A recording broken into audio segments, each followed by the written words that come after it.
उस जादुई बॉक्स के बारे में पता लगाने के लिए राघव लाइब्रेरी में गया। जब वो एंशिएंट बुक्स के सेक्शन में जादुई बॉक्स से रिलेटेड किताबों को ढूंढ रहा था कि तभी अचानक से एक किताब अपने आप शेल्फ से नीचे गिर गई और उसका एक पन्ना खुल गया। राघव तुरंत उस तरफ गया और उसने जैसी वो किताब उठाई तो उस किताब का खुला हुआ पेज देखकर उसके होश उड़ गए। उसका गला सूख गया और उसने घबराते हुए पूछा, ये क्या? इसमें तो उसी तरह के सर्कल्स और निशान बने हैं जो हूबहू उस बॉक्स में बने हुए हैं। इतना कहकर राघव ने उस किताब को पढ़ना शुरू कर दिया। किताब के शुरुआती पन्नों में ब्लड मून के बारे में ही लिखा था। ब्लड मून सदियों में होने वाली दुर्लभ घटना है। ये घटना जब भी होती है तो अपने साथ अभिशाप भी लेकर आती है। इस अभिशाप का शिकार वही होता है जिसके अंदर सुनहरी विद्या के गुण होते हैं। ये पढ़कर राघव के पसीने छूट गए। राघव बेतहाशा होकर उसके पन्ने पलटने लगा।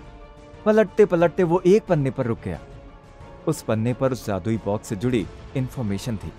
उस पन्ने पर लिखा था, जब जब ब्लड मून का दिन करीब आता है तब तब जादुई बॉक्स पर बने निशान प्रखर रूप से चमकने लग जाते हैं, और जब बॉक्स पर बने निशान चमकने लगते हैं तो ये आने वाले किसी बड़े खतरे का आभास होता है। राघव ने जब एक दो पन्ने और पलटे तो उसने जो इन्फॉर्मेशन आगे पढ़ी उसे पढ़कर उसके हाव भाव ही बदल गए। किताब के उस पन्ने पर लिखा था, उस जादुई बॉक्स को खोलने के लिए उस बॉक्स पर बने चाबी के निशान का प्रयोग करना होगा और उस बॉक्स के खुलने के बाद उसमें एक ऋषि द्वारा लिखे निर्देश मिलेंगे। इन्हीं ऋषि ने सुनहरी विद्या की खोज की थी। उन निर्देशों का पालन करके ही सुनहरी विद्या को पूरा करके उस पर नियंत्रण किया जा सकता है। ये पढ़कर राघव चौंक गया।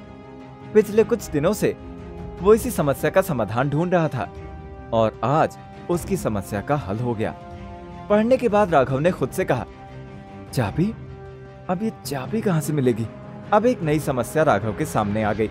राघव ने उस किताब को अपने नाम इश्यू करवा लिया। लाइब्रेरी से निकलकर राघव जैसे ही क्लिनिक पहुंचा, वहां वो गीता और प्रीति को देखकर हैरान था।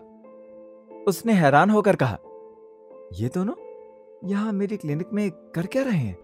गीता ने जवाब दिया, आज तुम्हारे असली बॉस घर लौट रहे हैं, वही तुमसे मिलना चाहते हैं।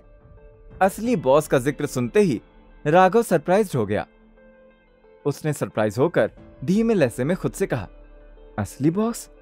इसका मतलब आज अतुल अग्रवाल फॉरेन से वापस आ रहे हैं। फिर प्रीति ने कहा, पापा आज ही वापस आए हैं और आते ही सबसे पहले उन्हें तुमसे ही मिलना था।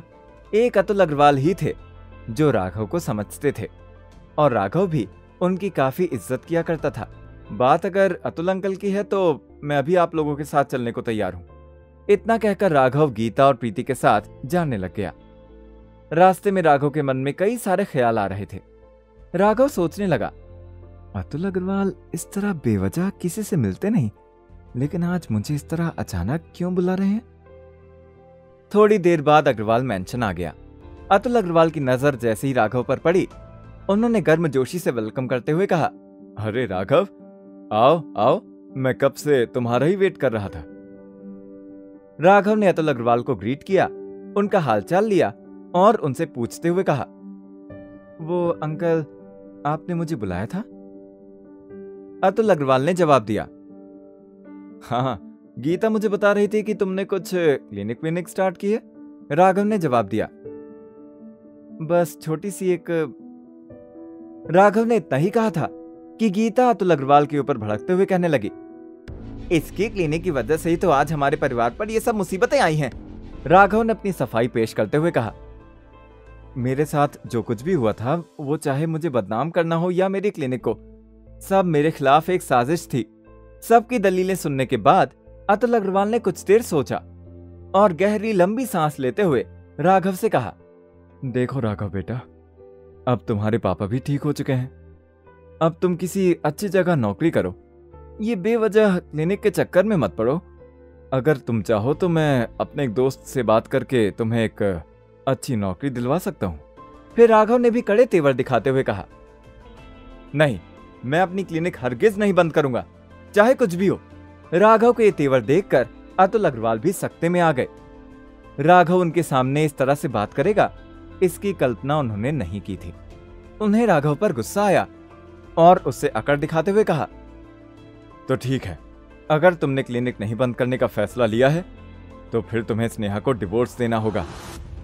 या तो तुम अपनी क्लिनिक बंद करो या फिर स्नेहा को डिवोर्स दो। अतुल अग्रवाल के तेवर बेहद कड़े थे। अब राघव को फैसला लेना था कि वो किसे चुनेगा, स्नेहा को या फिर अपनी क्लिनिक को। आखिर दोनों में से किसे चुनेगा राघव? क्या सच में स्नेहा और राघव अब अलग हो जाएंगे? क्या राघव को जादुई बॉक्स की चाबी मिल पाएगी? और क्या राघव अब ब्लड मून की गुत्थी सुलझा पाएगा? इन सभी सवालों के जवाब जानने के लिए सुनिए एक लाचार दामाद से सुपर दामाद बनने की कहानी, शो सुपर जमाई में।